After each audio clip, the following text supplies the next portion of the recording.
দ্বাদশ শ্রেণীর প্রতিটি ছাত্রছাত্রীকে স্বাগত। আজ আমি কবি সমর সেনের মহুয়ার দেশ কবিতাটি তোমাদের সামনে আলোচনা করব। কবিতাটি শুরুর আগে দু চারটি কথা। কমিউনিস্ট মতাদর্শে বিশ্বাসী কবি সমর সেন ছিলেন সাম্যবাদে বিশ্বাসী নাগরিক কবি।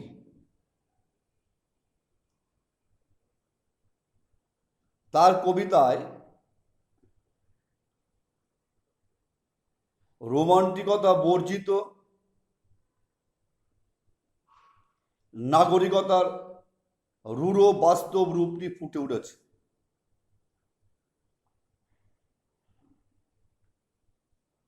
বাঙালি মাত্রই স্বপ্নচারী, স্বপ্ন দেখতে ভালোবাসে। বাঙালির স্বপ্নকে ঘিরে যে রোমান্টিকতা, তা থেকে কবি সমর সেন নিজেকে দূরে সরিয়ে রাখতে পারেননি। তার প্রথম দিকের কবিতাগুলিতে স্বপ্ন ও বাস্তব পাশাপাশি সহাবস্থান করেছে। আমাদের আলোচ্য মহুয়ার দেশ কবিতাটি প্রথম পর্যায়ের কবিতা। নাগরিক জীবনে বন্ধন থেকে কবি মুক্তির আশ্বাস পেয়েছেন অন্তরস্থ সৌন্দর্যে।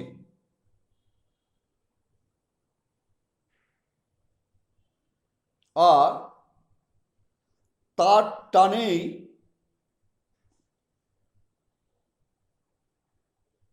সৌন্দর্যের নিসর্গ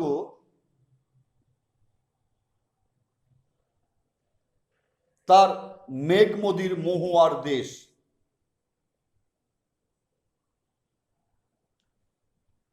তার কবিতা জুড়ে দেখা যায়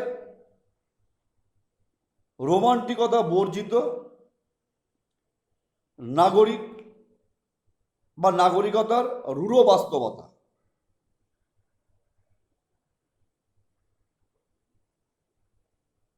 আমরা আমাদের আলোচ্য কবিতাটি শুরু করবার আগে যে কথাটা বলতে চাই,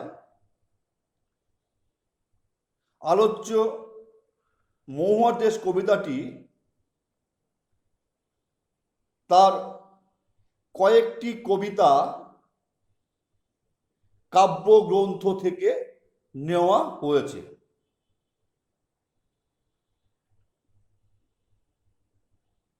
এই মহুয়ার দেশ কবিতাতে কবি স্বপ্নভঙ্গের আর্তনাদ ফুটে উঠেছে। তার যে স্বপ্ন, তার যে রোমান্টিকতা বাস্তবের আঘাতে চূর্ণ বিচূর্ণ হয়ে গেছে।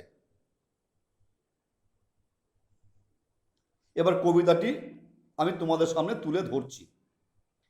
কবিতার প্রথমে আছে, মাঝে মাঝে সন্ধ্যার জলস্রোতে অলস সূর্য দেয় একে,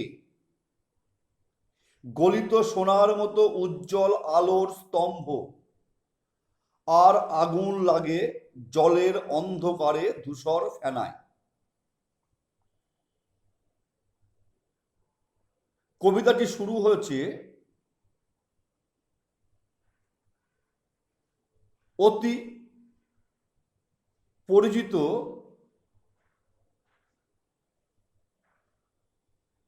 সন্ধ্যার একটি চিত্রকল্প দিয়ে।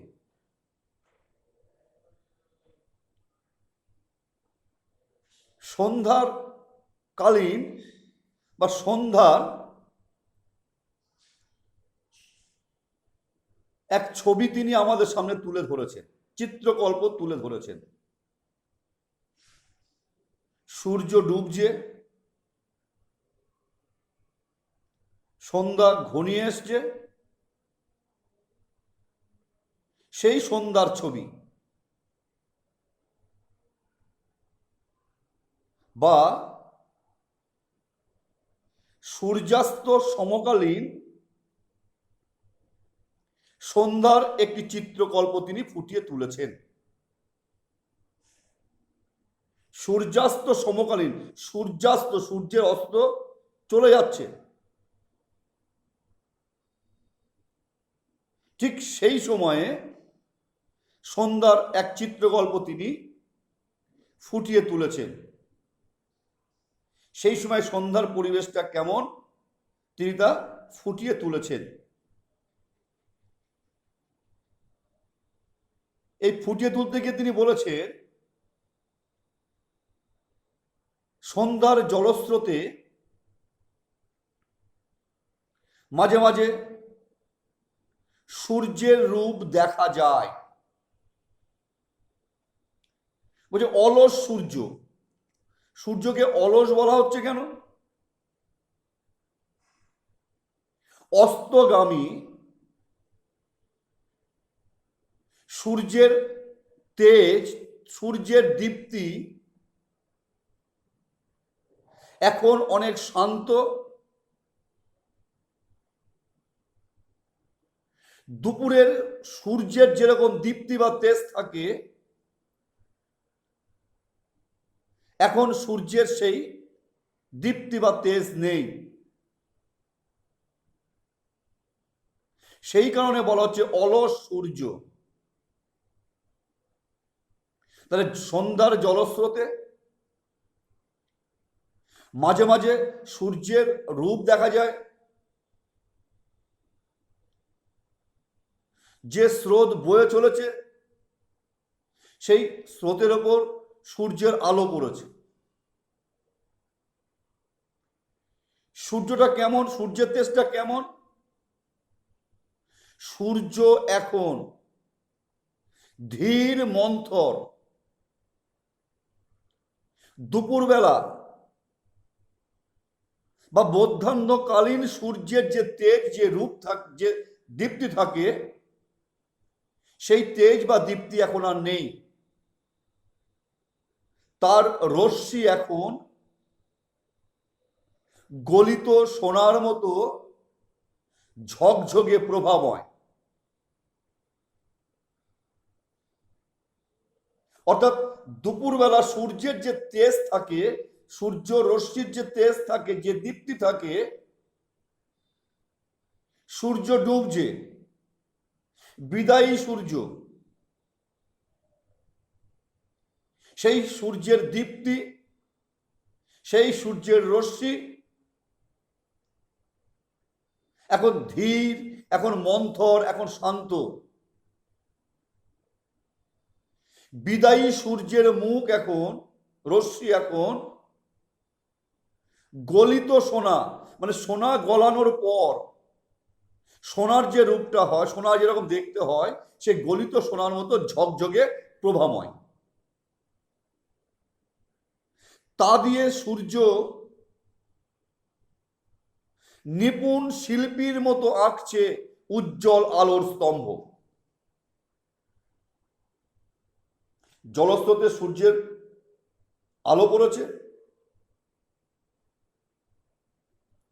যে সূর্যের রশ্মি এখন গলিত সোনার মতো ঝকঝকে প্রভাময়,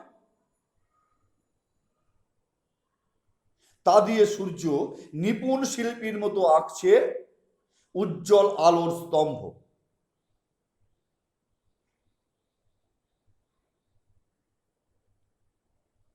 এ এক নিটল ছবি, অসাধারণ চিত্রকল্প।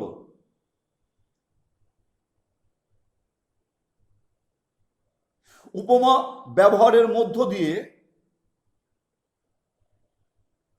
এই ছবিটিকে আরো অনিন্দ সুন্দর করে তুলেছে, আরো অনিন্দ সুন্দর হয়ে উঠেছে।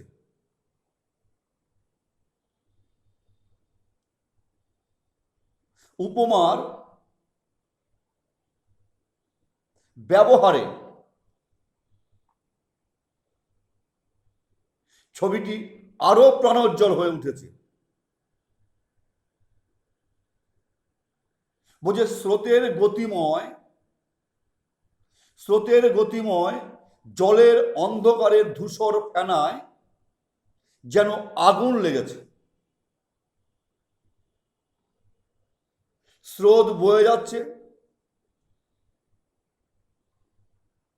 যখন স্রোত যায় দেখবে যে যে তার ফেনাটা ধূসর রঙের হয়। সেই অন্ধকার স্রোতের ধূসর ফেনায় কি বলছে, যেন আগুন লেগেছে।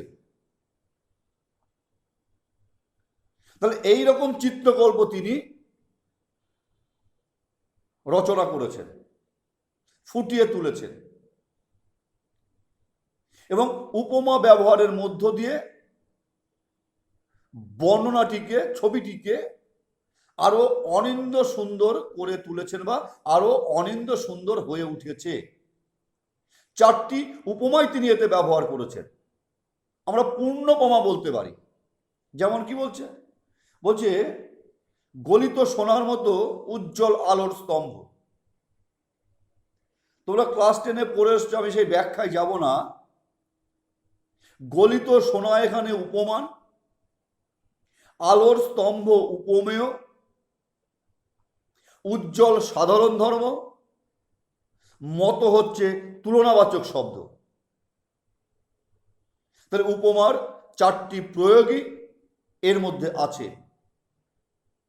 আর এই প্রয়োগের মধ্য দিয়ে ছবিটি অনিন্দ সুন্দর হয়ে উঠেছে। তাহলে কবিতাটি শুরু হয়েছিল অতি পরিচিত প্রকৃতির একটি সন্ধ্যার চিত্রকল্প দিয়ে, আসন্ন সন্ধ্যার চিত্রকল্প দিয়ে।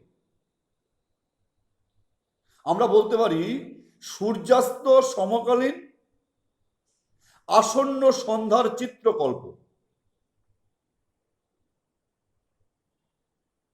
মাঝে মাঝে সন্ধ্যার জলস্রোতে অলস সূর্যোদয় এঁকে গলিত সোনার মতো উজ্জ্বল আলোর স্তম্ভ, আর আগুন লাগে জলের অন্ধকার ধূসর ফেনায়। অলস সূর্য বললাম, উজ্জ্বল আলোর স্তম্ভ, সূর্য নিপুণ শিল্পীর মতো এগুলোর মাধ্যমে রচনা করছে, তৈরি করছে উজ্জ্বল আলোর স্তম্ভ। যেন মনে হচ্ছে যে ধূসর ফেনায় আগুন লেগেছে। তাহলে এইভাবে সন্ধ্যার একটি চিত্রকল্পের মধ্য দিয়ে কবিতাটি তিনি শুরু করেছেন।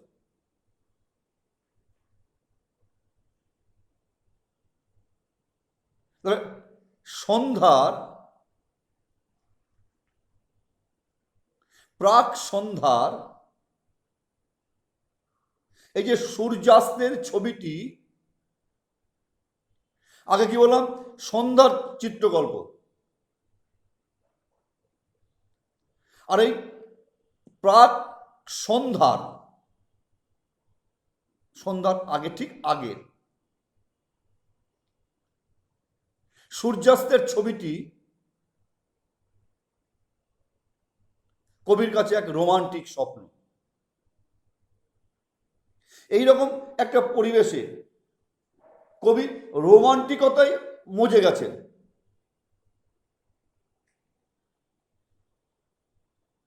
যে এই যে জলের স্রোতে ধূসর ফেনায় আগুন লেগেছে, জলের স্রোতে সূর্যের আলো দেখা যাচ্ছে, সূর্যের রশ্মি এখন গলিত সোনার মতো উজ্জ্বল প্রভাব, ঝকঝকে প্রভাবময়। এই সূর্যাস্তের এই রূপটি কবির কাছে রোমান্টিক স্বপ্ন বলে মনে হয়েছে, কিন্তু এই রোমান্টিক স্বপ্ন ক্ষণস্থায়ী। বাস্তবের আঘাতে তা চূর্ণ বিচূর্ণ হয়ে যায়।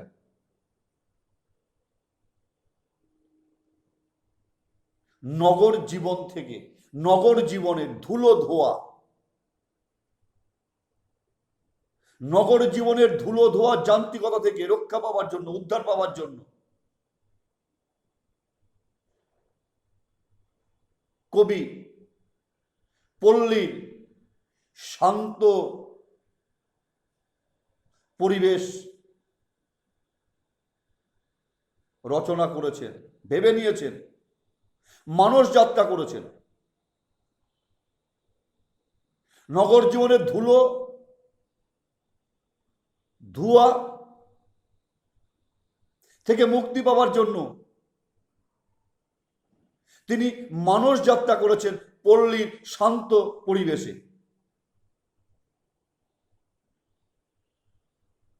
কিন্তু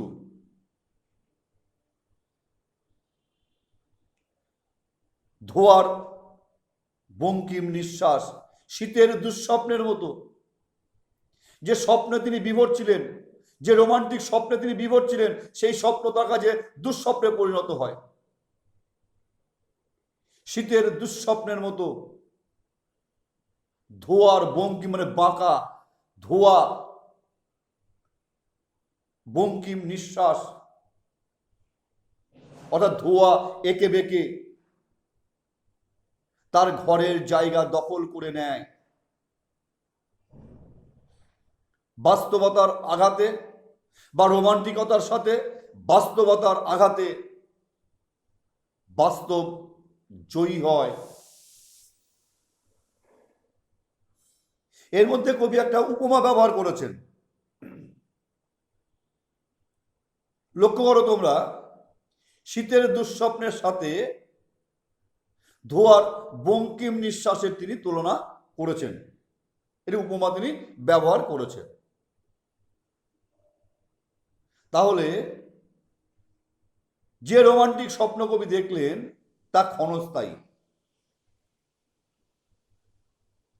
নগরের বা শহরের ধুলো ধোঁয়া থেকে মুক্তি পাওয়ার জন্য, নিস্তার পাওয়ার জন্য, রক্ষা পাওয়ার জন্য তিনি মানস যাত্রা করেছেন পল্লীর শান্ত পরিবেশে। কিন্তু যে স্বপ্ন তিনি দেখেছেন সেই স্বপ্ন দুঃস্বপ্নে পরিণত হয়। শীতের দুঃস্বপ্নের মতো ধোয়ার বঙ্কিম নিঃশ্বাস ধীরে ধীরে তার জায়গা দখল করে নেয়।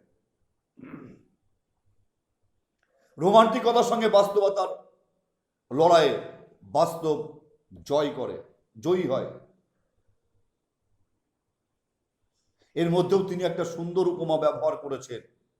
শীতের দুঃস্বপ্নের সাথে ধোয়ার বঙ্কিম নিঃশ্বাসের তিনি তুলনা করেছেন।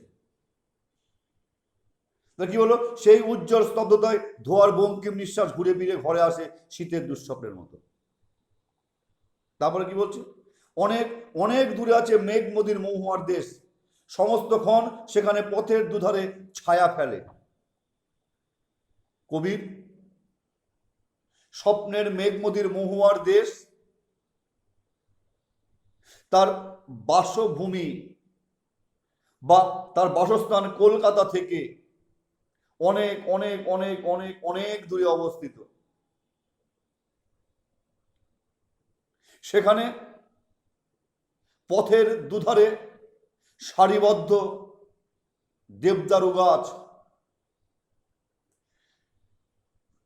তাদের ছায়ায় পথ ঢাকা। কবির মেঘ নদীর মহুয়ার দেশ, তার বাসস্থান কলকাতা থেকে অনেক অনেক অনেক দূরে অবস্থিত। সেই মহুয়ার দেশে কি আছে, রাস্তার দুধারে সারি সারি দেবদারু গাছ, তাদের ছায়ায় পথ ঢাকা। পরে বলছে দেবদারুর দীর্ঘ রহস্য।